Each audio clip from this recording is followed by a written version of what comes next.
انسان کی زندگی میں جب گناہ آتا ہے تو انسان کی زندگی سے سکون نکل جاتا ہے۔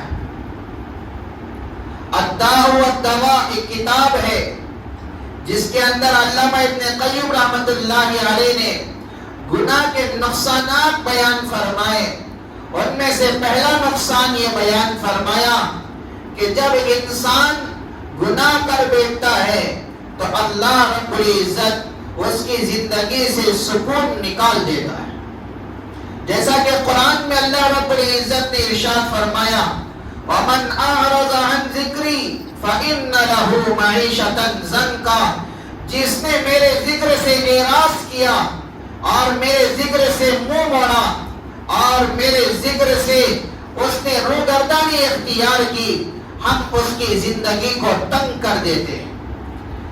تو میرے بھائیوں، سب سے پہلا نقصان گناہ کا یہ ہوتا ہے کہ زندگی سے سکون نکل جاتا ہے۔ انسان کے پاس تو سب کچھ ہے، مال دولت ہے اور آرام کے سارے اشیاء اس کے پاس مہیا ہیں، ساری چیزیں اس کے پاس ہیں، جب جو چاہے کھا سکتا ہے، جب جو چاہے پی سکتا ہے، جہاں چاہے جیسے رہنا چاہے رہ سکتا ہے، ساری چیزیں اس کے پاس ہونے کے باوجود پھر بھی انسان کہتا ہے کہ میری زندگی میں سکون نہیں، پھر بھی انسان کہتا ہے کہ میری زندگی میں راحت نہیں ہے، پھر بھی انسان کہتا ہے کہ میری زندگی چین کی زندگی نہ رہی۔ کیوں؟ وجہ کیا ہے؟ اس لیے کہ اس کی زندگی کے اندر گناہ جیسی نحوست ہے۔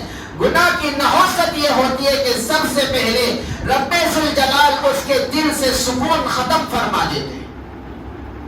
چاہے دنیا کے آرام دہ جتنے بھی چیزیں اس کے پاس موجود ہوں، لیکن اللہ رب العزت کی نافرمانی، شریعت کے خلاف آقا کام کرتا ہو، شریعت کے خلاف اس کی زندگی گزر رہی ہو، تو اللہ رب العزت اس کی زندگی سے سب سے پہلے سکون نکال دیتے ہیں۔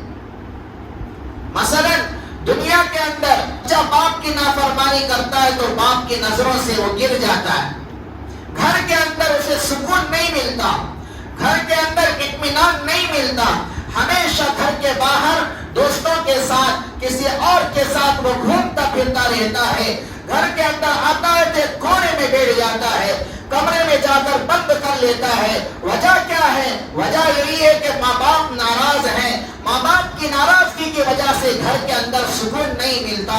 تو میرے بھائیوں سوچے کہ اگر انسان زمین و آسمان کے پیدا کرنے والے اللہ کو جب ناراض کر بیٹھتا ہے تو اللہ اس کو دنیا کے اندر سکون کیسے عطا فرما دے گا؟